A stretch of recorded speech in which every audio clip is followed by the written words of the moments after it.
Mis hermanos, como ya bien saben, estamos en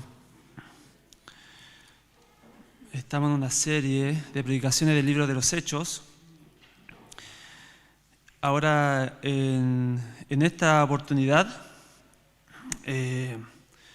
corresponde al capítulo 7 de Hechos, del versículo 1 al 53. Son hartos versículos.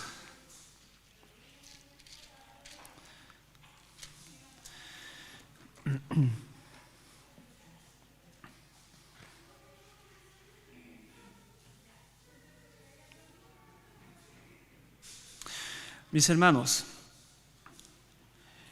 como ya hemos visto en las predicaciones anteriores, después del Pentecostés, hubo un cambio, por decirlo de alguna manera. Empezó un trabajo. Se empezó a predicar el Evangelio. Hasta que la iglesia se componía solamente de judíos y su predicación estaba restringida a Jerusalén. Recordemos que en su palabra el Señor nos dice que se debía predicar en Jerusalén, en Judea, en Samaria y hasta los últimos confines de la tierra. Después del Pentecostés se les dio el poder, se les capacitó para pregonar este santo evangelio, para que se pudiera propagar desde Jerusalén hasta acá. Somos la prueba de esa propagación del evangelio que ha durado por los siglos, el maravilloso evangelio. Pero antes de que sucediera esta propagación tan masiva del evangelio, hubo un suceso. Hubo un mártir que fue Esteban. Como ya lo vimos anteriormente, Esteban fue elegido como uno de los 7 para atender a las viudas. Si recuerdas una predicación atrás que se predicó sobre eso. La palabra dice que él estaba lleno de gracia y poder. Y una prueba de eso lo podemos ver en todos los milagros que se hizo, en los prodigios que se hizo y la valentía y la gracia que le daba al Señor para pregonar el Evangelio. Pero sí esto provocó algo, la predicación del Evangelio en ese momento provocó algo.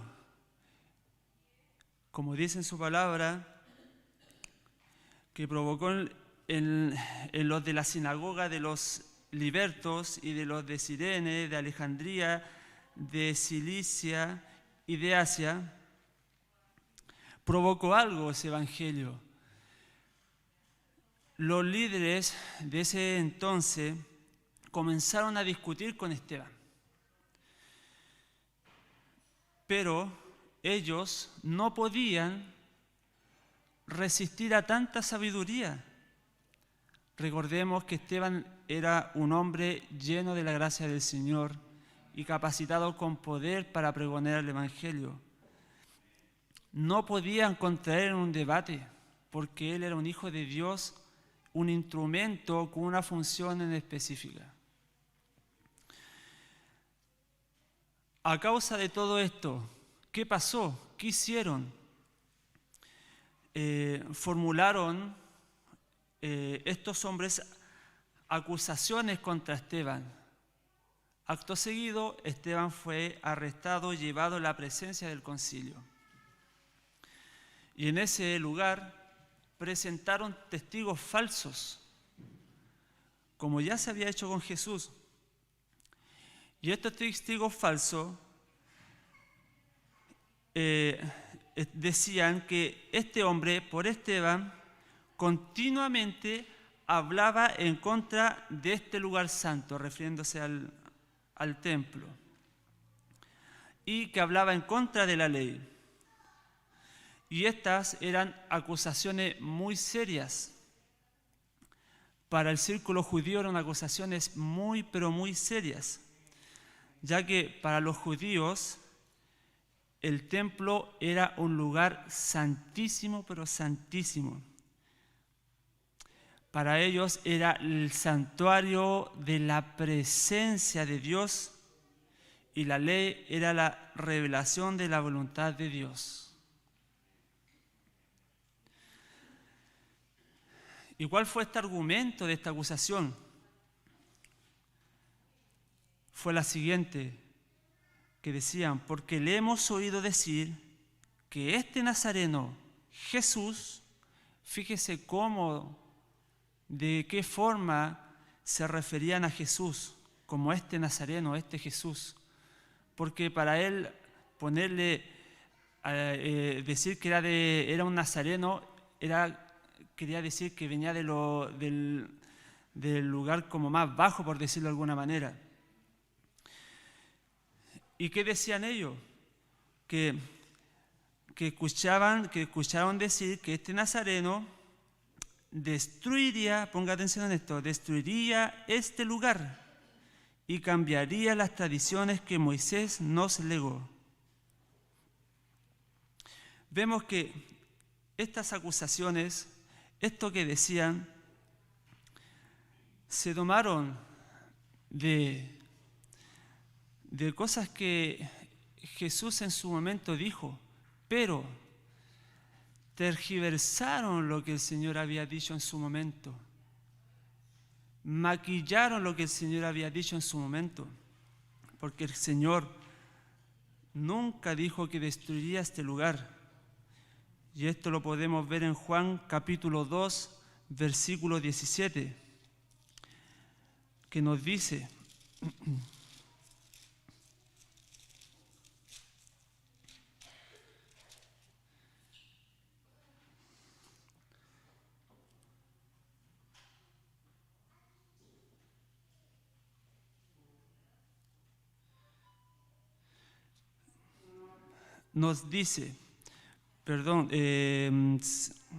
Juan capítulo 2, 19. Respondió Jesús y les dijo: destruiré este templo y en 3 días lo levantaré. Respondió Jesús y le dijo: destruid este templo y en 3 días lo levantará. El Señor nunca dijo que destruirá este lugar. Él le dijo: destruid este templo. Ellos no entendían que no se refería al templo, a las 4 paredes, sino que decían: destruid este templo. Se refería a Él. Se refería a Él, que ellos lo iban a destruir, lo iban a crucificar, pero Él se levantaría con poder. Estas cosas no lo entendieron. De estos argumentos se tomaron ellos para decir que Esteban estaba diciendo que Jesús iba a destruir ese lugar. Y como les decía, para los judíos el templo era un lugar muy especial para ellos, para su religión. Luego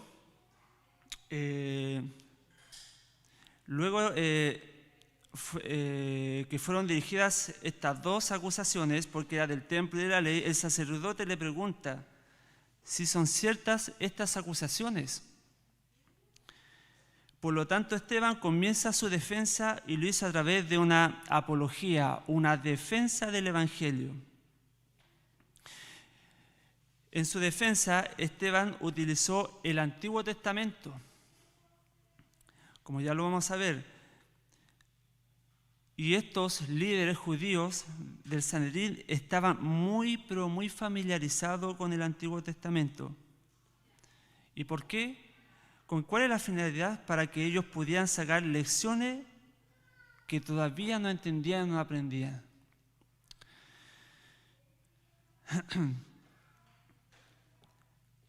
Mis hermanos, para los judíos el templo era muy importante, porque en el templo estaba la presencia de Dios y era el lugar donde Dios se encontraba con su pueblo. Pero sí, ellos lo limitaban solamente a las 4 paredes. Ahí ya había un problema. En el Salmo 27:4 dice: una cosa le he pedido al Señor y esa buscaré, que habite yo en la casa del Señor todos los días de mi vida, para contemplar la hermosura del Señor y para meditar en su templo. Mis hermanos, si bien todo esto está bien, no hay problema con esto, pero sí lo que estaba mal era que muchos llegaron a pensar que si el templo estaba en pie, eso significaba de que Dios los protegía. Y si era destruido, significaba que Dios lo había abandonado. Limitaban la presencia de Dios solamente al templo, a esas 4 paredes. Por eso para ellos era pero tan importante. Por eso, para demostrar que Dios no estaba encerrado solamente en esas 4 paredes, Esteban escogió a 4 hombres del Antiguo Testamento que representaban a cuatro épocas distintas de la historia de Israel. En primer lugar, habló de Abraham y la era patriarcal. En segundo lugar, de José y el exilio egipcio. En tercer lugar, de Moisés, el éxodo y la peregrinación por el desierto. Y en cuarto lugar, de David y Salomón. Hay algo en común en estas 4 épocas, mis hermanos. Y que ustedes, si recuerdan la historia bíblica, Dios nunca estuvo limitado a un lugar en particular.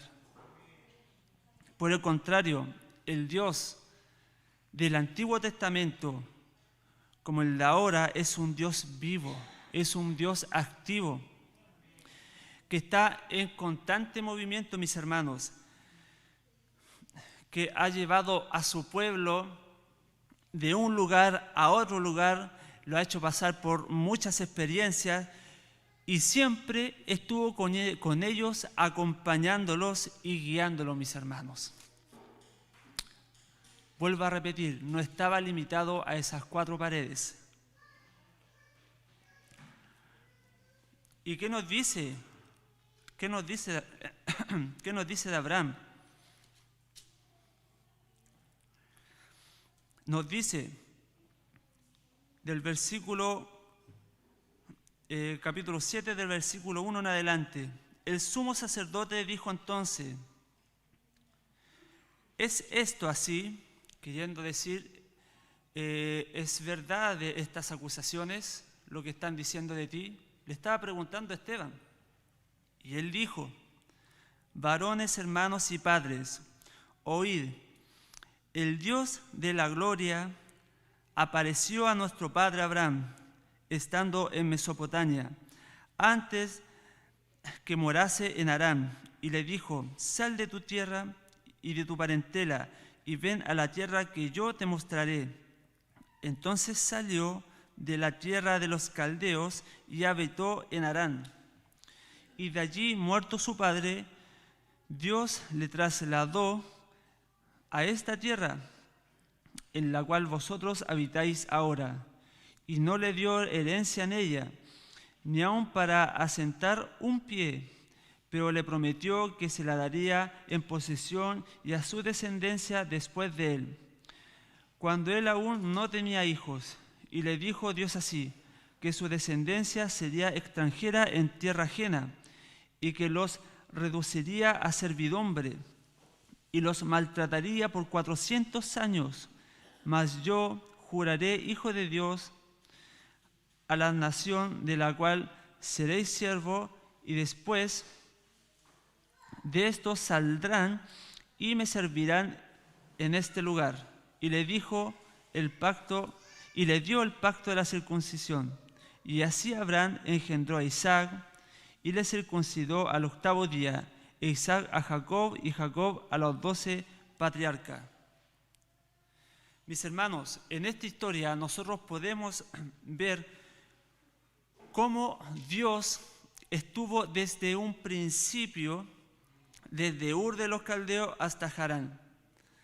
Luego de Harán a Canaán, de Canaán a Egipto y de Egipto nuevamente a Canaán.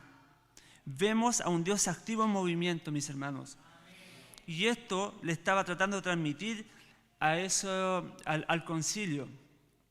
Aquí vemos cómo Dios dirigía cada etapa que iba viviendo el pueblo. Y estuvo siempre con ellos, y esto sucedió porque Dios hizo con Abraham el pacto que tenía por señal la circuncisión, mis hermanos. Es decir, Dios le hizo un pacto a Abraham de bendecirlo a él y su descendencia, y le dio la circuncisión como señal. Mis hermanos, mucho antes de que fuese un lugar santo el templo, mucho antes, cientos de años, hubo un pueblo santo al que Dios le había hecho una promesa. Luego renovó esa promesa, primero a su hijo Isaac, luego a Jacob y posteriormente a los patriarcas. Y vemos desde un principio que Dios no ha estado encerrado en un lugar, porque Él es el soberano, todopoderoso, creador del universo, que está en todas partes y ha estado en todas partes acompañando a su pueblo, a sus hijos, orquestando este plan de redención. Después, mis hermanos, nos sigue diciendo la palabra del Señor en este capítulo 7, del versículo 9 al 16, nos dice, en esta porción nos habla de José y nos dice: los patriarcas, movidos por envidia, vendieron a José para Egipto, pero Dios estaba con él y le liberó de todas sus tribulaciones y le dio gracia y sabiduría delante del faraón, rey de Egipto, el cual lo puso por gobernador sobre Egipto y sobre toda su casa. Vino entonces hambre en toda la tierra de Egipto y de Canaán, y grande tribulación, y nuestros padres no hallaban alimento. Cuando oyó Jacob que había trigo en Egipto, envió a nuestros padres la primera vez, y la segunda José se dio a conocer a sus hermanos. Y fue manifestado a Faraón el linaje de José. Y enviando José, hizo venir a su padre Jacob y a toda su parentela, en número de 75 personas. Así descendió Jacob a Egipto, donde murió él y también nuestros padres, los cuales fueron trasladados a Siquem y puestos en el sepulcro que a precio de dinero compró Abraham de los hijos de Hamor de Siquem. En esta historia de José vemos cómo Dios estuvo con José en Egipto. Estuvo con él, guiándolo, guardándolo, dándole la sabiduría en ese lugar. Vemos que todo esto es plan de Dios. Esto sucedió después que fue vendido por sus hermanos. Aquí en esta palabra nos dice que él fue liberado de todas sus desgracias y le dio sabiduría para interpretar los sueños y de este modo ganar el favor del faraón. ¿Y quién cree que lo liberó de todas sus desgracias? Dios. porque era parte del plan de Dios. Acuérdese de la promesa que iban a ser benditas todas las naciones. Y claro, necesitaba un pueblo, necesitaba una descendencia, necesitaba un linaje. Y vemos cómo el Señor va orquestando todo esto. Pero hay otra cosa que destacar. Dios no estuvo solo con José, sino que las promesas de Dios son verdaderas, son fieles. Que sea Dios es fiel, sus promesas son verdaderas, porque no solamente estuvo con José, sino que también estuvo con su pueblo y lo salvó. Trajo a sus hermanos, los trajo a Egipto, pero sí en Egipto venía a pasar otra etapa nuevamente. Los llevó a Egipto y en Egipto estuvieron mucho tiempo, pero seguían creciendo.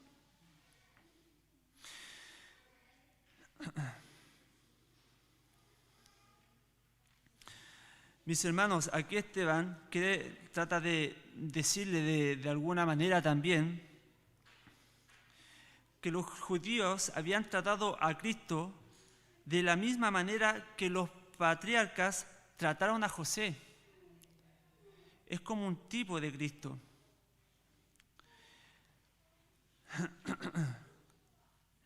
Luego, mis hermanos, de todo esto, otra vez vemos nuevamente la presencia del Señor en una forma activa y en movimiento.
El faraón le recogió y le crió como a hijo suyo, y fue enseñado a Moisés en toda la sabiduría de los egipcios, y era poderoso en sus palabras y obras. Cuando hubo cumplido la edad de 40 años, le vino al corazón el visitar a sus hermanos, los hijos de Israel, y a ver a uno que era maltratado, lo defendió e hiriendo al Egipto,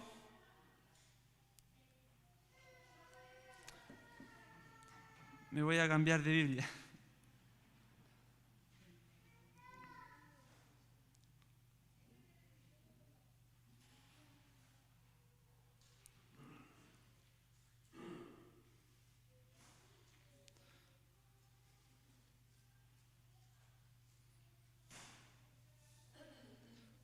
Sigamos con la lectura. Dice, retomemos el versículo 23. Cuando hubo cumplido la edad de 40 años, le vino al corazón el visitar a sus hermanos, los hijos de Israel.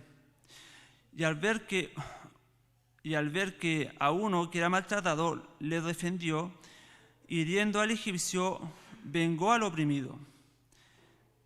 Pero él pensaba que sus hermanos comprendían que Dios les daría libertad con mano suya, mas ellos no lo habían entendido. Y al día siguiente se presentó a uno de ellos que reñían y los ponía en paz, diciendo: varones hermanos, sois, varones hermanos sois, ¿por qué os maltratáis el uno al otro? Entonces el que maltrataba a su prójimo le rechazó. Vemos cómo empiezan los rechazos. ¿Quién te ha puesto por gobernarte y juez sobre nosotros? ¿Quieres tú matarme como mataste ayer al egipcio? Al oír estas palabras, Moisés huyó y vivió como extranjero en tierra de Madián, donde engendró 2 hijos. Pasados 40 años, un ángel se le apareció en el desierto del monte Sinaí, en la llama de fuego de una zarza. Entonces Moisés, mirando, se maravilló de la visión y acercándose para observar, vino a él la voz del Señor. Yo soy el Dios de tu padre, el Dios de Abraham, el Dios de Isaac, el Dios de Jacob. Y Moisés, temblando, no se atrevía a mirar, y le dijo el Señor. Ponga atención con esto lo que le dijo. Quítate el calzado de tus pies, porque el lugar en que está esta tierra es santa. Ciertamente he visto la aflicción de mi pueblo que está en Egipto, y he oído sus gemidos, y he descendido para librarlos. Ahora pues, ven, te enviaré a Egipto. A este Moisés, a quien había rechazado diciendo, ¿quién te ha puesto por gobernante y juez? A este lo envió Dios como gobernante y libertador por mano del ángel que se le apareció en la zarza. Este los sacó, habiendo hecho prodigios y señales en tierra de Egipto y en el Mar Rojo y en el desierto por 40 años. Este Moisés es el que dijo a los hijos de Israel: profeta os levantará el Señor vuestro Dios de entre vuestros hermanos, como a mí, a él oiréis. Este es aquel Moisés que estuvo en la congregación en el desierto con el ángel que le hablaba en el monte Sinaí, y con nuestros padres, y que recibió palabra de vida que darnos, al cual nuestros padres no quisieron obedecer, sino que le desecharon y sus corazones se volvieron a Egipto. Cuando dijeron a Aarón: haznos dioses que vayan delante de nosotros, porque a este Moisés que nos sacó de la tierra de Egipto no sabemos qué le haya acontecido. Entonces hicieron un becerro y ofrecieron sacrificio al ídolo, y en las obras de sus manos se regocijaban. Y Dios se apartó y los entregó a que rindiesen culto al ejército del cielo, como está escrito en el libro de los profetas. ¿Acaso me ofrecisteis víctimas y sacrificios en el desierto por 40 años, casa de Israel? Antes bien, llevasteis el tabernáculo de Moloc y la estrella de vuestro dios Renfán, figuras que os hiciste para adorarlas. Os transportasteis pues más allá de Babilonia.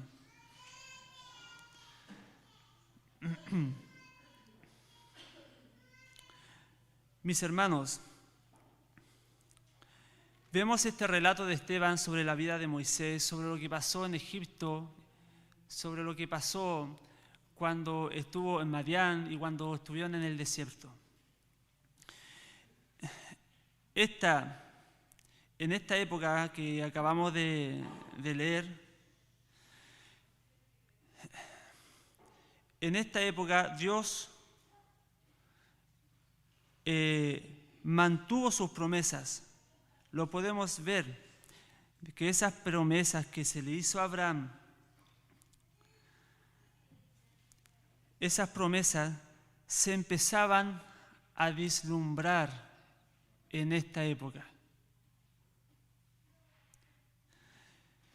Mis hermanos, aquí Dios no se había olvidado de su pueblo y de cumplir sus promesas y bendecirlos.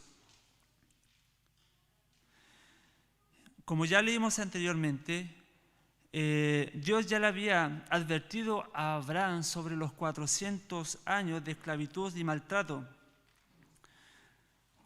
Pero ya estaba por terminar ese periodo de maltrato de 400 años de esclavitud, porque ya estaba por cumplirse una de las promesas del Señor. Dios había hecho unas promesas con su pueblo, se le había comunicado a Abraham, que era darle una simiente numerosa y lo otro, darle una tierra. Y vemos que vemos cómo Dios está actuando de una u otra forma en estos momentos. Vemos que esta primera promesa de una simiente numerosa, vemos cómo ya se está cumpliendo. Recordemos que entraron 75 personas, que era descendencia de Abraham, entraron 75 personas a Egipcio, cuando estaba José en ese lugar. Y vemos cómo en ese momento el pueblo de Israel empieza a crecer. Ahora no eran 75, eran miles los que estaban en Egipcio. En esos 40 años era una descendencia ya muy grande. Pero faltaba otra promesa. Y para que se cumpliera esa promesa, Dios hizo muchos prodigios, hizo muchos milagros, colmó de bendiciones a su pueblo y lo liberó. Lo liberó de Egipcio. ¿Por qué? Porque Él cumple sus promesas. Porque iban al camino de la próxima promesa, que era que era la tierra prometida. Y eso, después de mucho sufrimiento, llegaron a ese lugar. Mis hermanos, a los 40 años, Moisés tuvo el deseo de acercarse a sus hermanos israelitas. Después de eso, por el rechazo que tuvo y por miedo, huyó al desierto, a Madián, donde se estableció como extranjero y se casó y tuvo hijos. Después, Dios tuvo un encuentro con Moisés. Después de 40 años tuvo un encuentro de Dios con Moisés y Dios lo comisionó. ¿Cómo fue esto? Como ya leímos en su palabra, que dice que un ángel se le apareció en el desierto, cercano al monte Sinaí, en las llamas de una zarza que ardía. Cuando Moisés escuchó la voz del Señor, tembló de miedo. Él no se atrevía a mirar. Luego la voz divina le dio una orden. Ponga atención con esta orden. Que se sacara las sandalias, porque el lugar en el que él estaba pisando, en presencia de Dios, que era tierra santa. Con esto, mis hermanos, Esteban le quería decir que no solo el templo era lugar santo, sino que en todo lugar que está Dios es santo, que Dios no está limitado solo al templo, que Dios no está limitado solo a 4 paredes, sino que en todo lugar donde está Dios, mis hermanos, es santo. Y esto le trataba de hacerle entender, que pudieran ver los que estaban con Esteban en ese momento. Mis hermanos, también vemos cómo Esteban le expone la desobediencia de Israel. Mis hermanos, a pesar de todos los milagros que ellos vieron en su liberación, vemos que fueron cosas sorprendentes que hizo Dios. y los milagros que hizo en el desierto, y vemos que ellos desobedecieron al mensaje, desobedecieron a Moisés. ¿Y esto qué es? Es un sinónimo, mis hermanos, es un sinónimo de rechazo. Y vemos que desobedecieron a Moisés, como dice su palabra, y sus corazones estaban lejos de adorar a Dios. Por lo contrario, lo que le dice Esteban, que ellos estaban anhelando volver a Egipto. Vemos, leamos Hechos 38, 41. Les dice Esteban al grupo que estaba con ellos: este es aquel Moisés que estuvo en la congregación en el desierto, con el ángel que le hablaba en el monte Sinaí, y con nuestros padres, y que recibió palabra de vida que darnos. Ponga atención, al cual nuestros padres no quisieron obedecer, sino que le desecharon y en sus corazones se volvieron a Egipto, cuando dijeron a Aarón: haznos dioses que vayan delante de nosotros, porque a este Moisés que nos sacó de la tierra de Egipto no sabemos qué le haya acontecido. Entonces hicieron un becerro y ofrecieron sacrificio al ídolo, y en las obras de sus manos se regocijaban. Mis hermanos, sus corazones estaban viendo Egipto. Había murmuración en el pueblo. No recibían el sustento que el Señor les había dado. Les dio el maná, los alimentó, pero ellos aún así querían comer otras cosas que estaban en Egipto. Vemos también que ellos no vieron las obras que los liberó de Egipto, sino que ellos querían volver a Egipto. Continuamente el pueblo de Israel lo rechazaba. Y aquí vemos en lo que acabamos de leer, cuando ellos hicieron un Dios a quien adorar, hicieron un becerro, justo en el momento que estaba recibiendo esas palabras de vida que se estaban escribiendo en el monte Sinaí, sabiendo que el primer mandamiento es: no adorarás a otros dioses. Vemos cómo ese primer mandamiento era quebrantado en ese mismo lugar, en ese mismo instante, con un becerro que ellos hicieron. Ellos no obedecieron a Moisés. Moisés, no se olvide que era un mensajero, era un profeta de Dios. Unos pueden decir, pero claro, es que no le obedecieron a Moisés, no es que no le hayan obedecido a Dios. Pero mis hermanos, si nosotros no obedecemos al mensajero, si no obedecemos a los profetas, a los apóstoles que escribieron la palabra por revelación divina, estar rechazando y es estar desobedeciendo a Dios, mis hermanos. Si nosotros desobedecimos a esto, en ese momento desobedecieron a Dios, a Moisés, están desobedeciendo a Dios, están rechazando a Dios, porque ellos son comisionados instrumentos de Dios. Vemos, mis hermanos, que en cada periodo de la vida de Moisés, Dios estuvo con él en cada momento, en Medián, en el desierto. Con todas estas cosas, mis hermanos, Esteban les estaba mostrando que Dios estaba presente en todas partes. Y en donde está la presencia de Dios, mis hermanos, es un lugar santo. Y no solo el templo que ellos tanto amaban, porque limitaban solamente la presencia de Dios a ese lugar. Los judíos los líderes judíos de ese momento. Mis hermanos, en 1 Corintios capítulo 3, versículo 16 nos dice: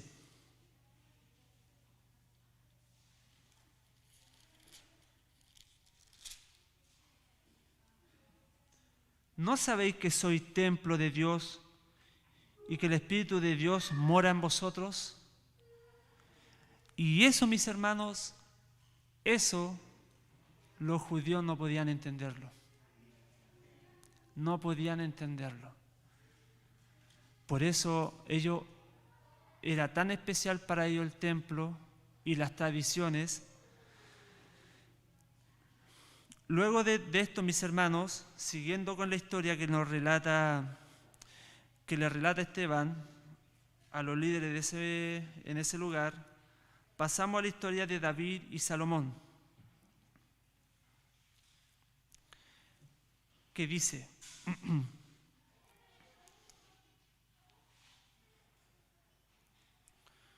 lo voy a leer de acá.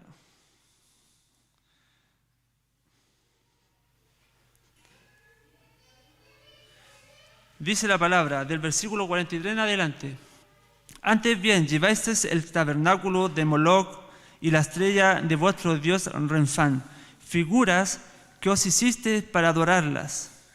Os transportasteis, pues, más allá de Babilonia. Tuvieron nuestros padres el tabernáculo del testimonio en el desierto, como había ordenado Dios, lo ordenó Dios, cuando dijo a Moisés que lo hiciera conforme al modelo que había visto, el cual, recibido a su vez por nuestros padres, lo introdujo Josué al tomar posesión de la tierra de los gentiles, a los cuales Dios arrojó de la presencia de nuestros padres, hasta los días de David. Este halló gracia delante de Dios y pidió proveer tabernáculo para el Dios de Jacob. Mas Salomón le edificó casa. Si bien el Altísimo no habita, ponga atención con esto, si bien el Altísimo no habita en templo hecho de manos, como dice el profeta: el cielo es mi trono y la tierra el estrado de mis pies. ¿Qué casa me edificaréis?, dice el Señor. ¿O cuál es el lugar de mi reposo? ¿No hizo mi mano todas estas cosas? Duro de cerviz, incircunciso de corazón y de oído, vosotros resistís siempre al Espíritu Santo, como vuestros padres, así también vosotros. Mis hermanos, en primer lugar, el tabernáculo Dios les dijo que lo construyeran y que lo hicieran. Fue una orden de Dios, el tabernáculo en primer lugar. Después vemos que David pide morada permanente para el tabernáculo en un templo, y Dios se lo permitió. Y este templo no se construyó en la época de David, sino que lo construyó Salomón. Mis hermanos, ¿qué quiero decir con esto? Si nos damos cuenta que el tabernáculo como el templo fueron permitidos por Dios.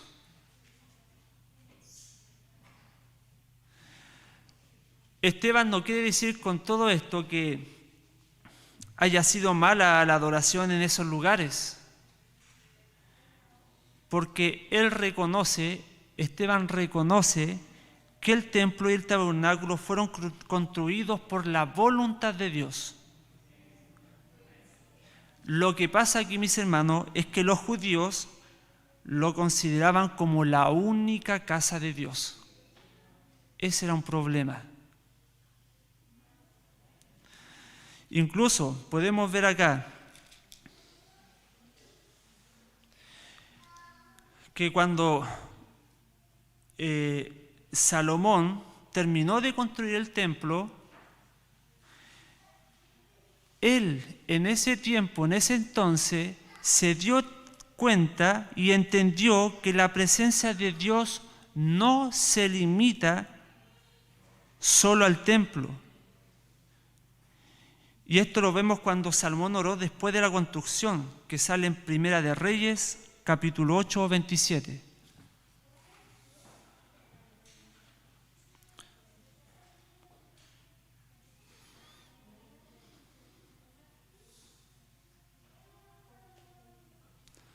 Primera de Reyes 8:27.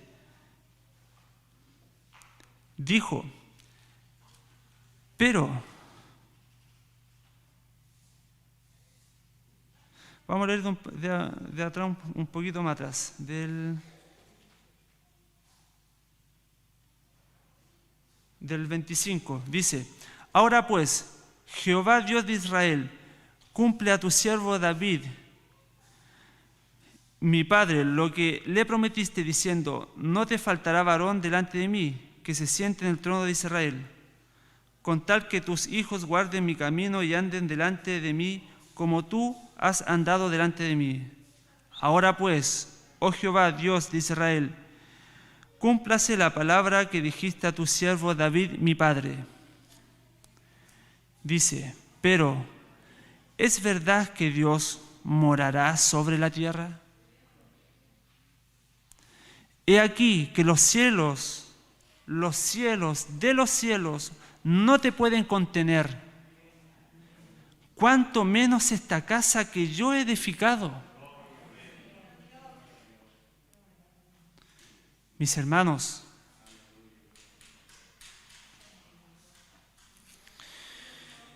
vemos que Salomón se dio cuenta de esto, de la grandeza de Dios. A pesar de su vida, él vio la grandeza de ese Dios.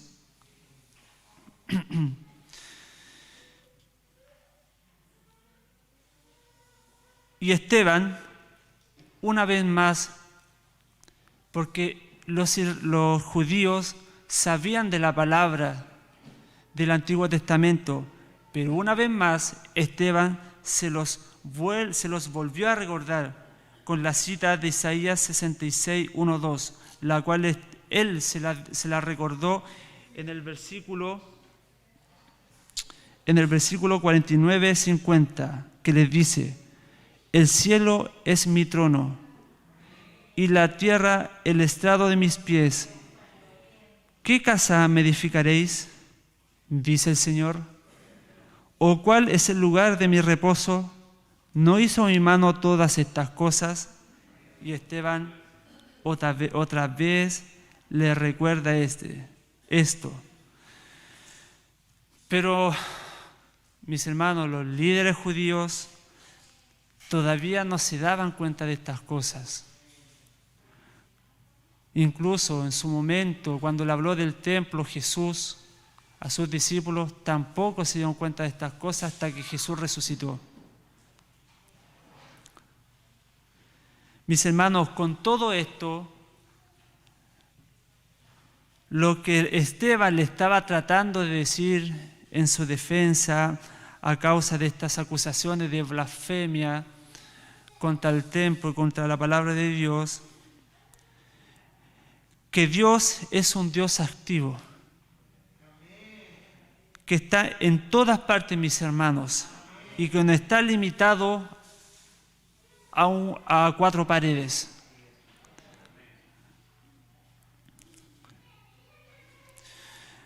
Como la acusación era del templo, también las acusaciones eran de blasfemar contra la ley.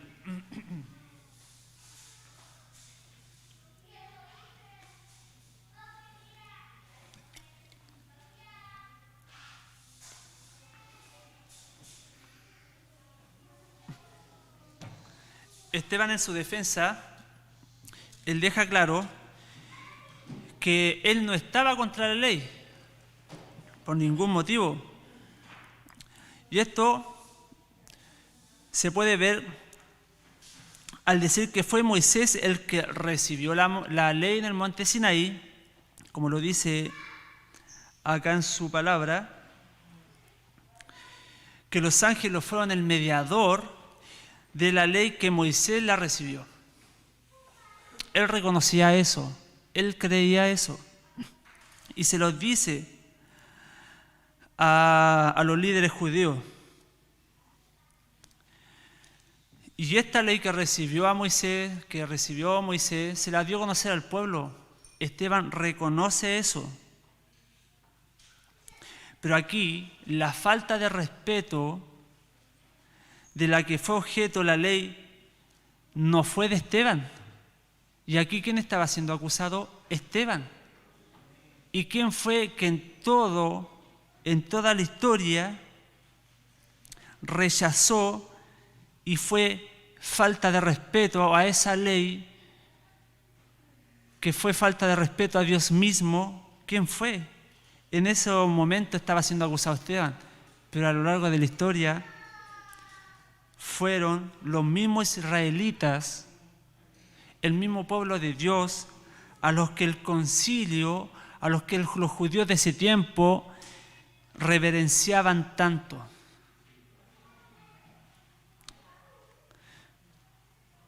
Mis hermanos, fue el pueblo de Israel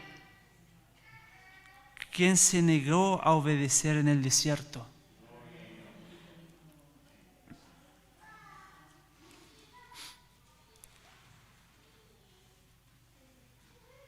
Y Esteban les dice en el versículo 39, al cual nuestros padres no quisieron obedecer, sino que le desecharon.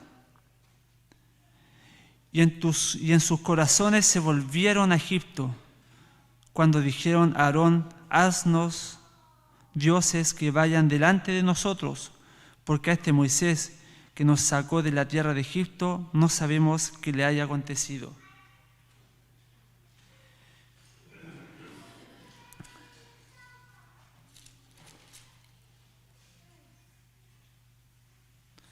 Y luego de todo este repaso y recordatorio de la historia, desde Abraham, desde la promesa, desde José, desde Moisés, cuando estuvo en el desierto, desde David hasta Salomón, hasta el templo, después de todo este repaso, Esteban le dice a los líderes judíos que estaban con él en ese lugar. Versículos 51-53. Les dice: duro de cerviz e incircuncisos de corazón y de oídos, vosotros resistís siempre al Espíritu Santo, como vuestro Padre, así también vosotros, ¿a cuál de los profetas no persiguieron vuestros padres? Vemos que siempre fue un rechazo continuo de la ley de Dios, de la palabra de Dios, de la autoridad, de los instrumentos que Dios había plantado en ese lugar. Los perseguían, incluso los mataron. Dice, ¿a cuál de los profetas no persiguieron vuestros padres y mataron a los que anunciaban de antemano la venida del justo? O sea, de Jesús, del Mesías. Ponga atención con esto, de quien vosotros ahora habéis sido entregadores y matadores, vosotros que recibiste la ley por disposición de ángeles y no la guardasteis. Fue duro, claro y enfático con decirle con estas palabras a los que estaban en ese lugar, que los que realmente blasfemaban contra el templo, contra la ley, contra la palabra de Dios, no era Esteban, sino que eran ellos mismos, el pueblo que continuamente desde un principio rechazó a Dios, que rechazó a su palabra, a sus profetas, a su Moisés, a su mensajero, al Hijo mismo. Lo rechazaron, lo entregaron, lo mataron. Con todo esto, mis hermanos, le estaba diciendo que ellos eran duros de cerviz e incircuncisos de corazón y de oídos, porque vosotros resistís siempre al Espíritu Santo, como vuestros padres, así también vosotros. Mis hermanos, aquí los que blasfemaban eran los que perseguían, los que lo acusaron. Y vemos esto es una radiografía, es un reflejo de lo que puede hacer el pecado en el hombre. Y si nosotros estamos en este lugar, es gracias a Dios y gracias a su misericordia, sabiendo que todo el plan orquestado de Dios, de un principio a fin,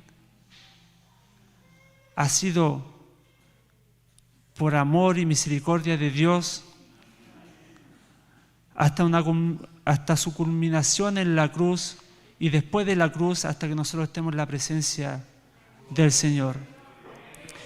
Mis hermanos, Dios ha estado en continuo movimiento desde un principio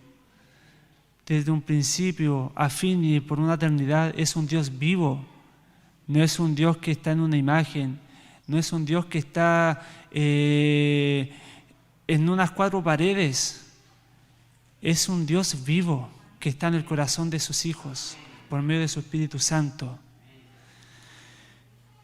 Para terminar, mis hermanos, en conclusión, acá podemos ver el continuo rechazo de parte de Israel hacia Dios, hacia sus mensajeros, durante toda su historia, en donde los profetas hablaban sobre el Mesías, que iba a venir, y cuando llegó lo siguieron rechazando.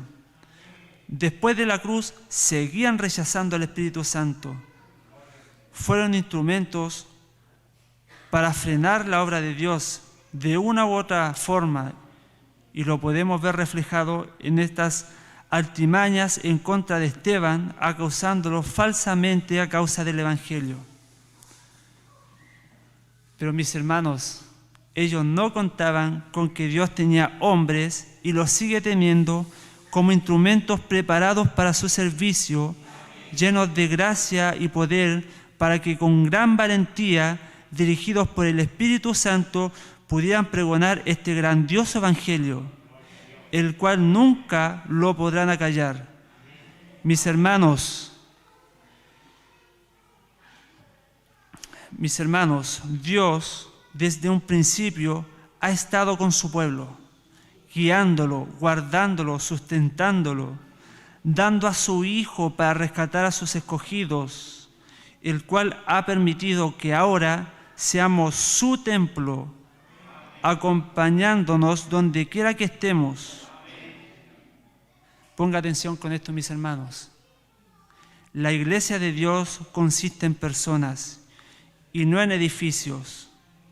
Y la palabra de Dios consiste en las Escrituras y no en las tradiciones. Dios no está limitado a cuatro paredes. Nosotros, dentro o fuera de este lugar, mis hermanos, estamos en la presencia de Dios. Y debemos vivir como verdaderos cristianos donde quiera que estemos. Hasta aquí está la palabra del Señor. Para el Señor, honra y gloria. Lo invito a que oremos ante la presencia del Señor para agradecer por el consejo de su palabra. Gracias, Padre Santo, Señor,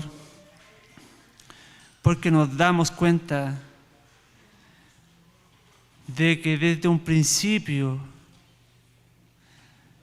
que Adán y Eva pecaron, usted, Padre Santo, nos dio una esperanza, nos dio una promesa. Y durante los años, los siglos, usted ha sido fiel a su promesa, Padre Santo. Ha orquestado, Señor, un plan de redención. Gracias, Señor, por hacernos parte de ese plan de redención. Gracias, Padre Santo, porque usted, Señor, hace morada dentro de nosotros. Gracias, Padre Santo, porque usted ha permitido ser de su iglesia, que nos ha permitido ser parte del templo de Dios, Señor. Gracias, Padre Santo, por esa palabra, Padre Santo, que es verdadera. que es la única palabra de vida, la única palabra que va con poder, Padre Santo, para rescatar, Padre Santo, a los escogidos.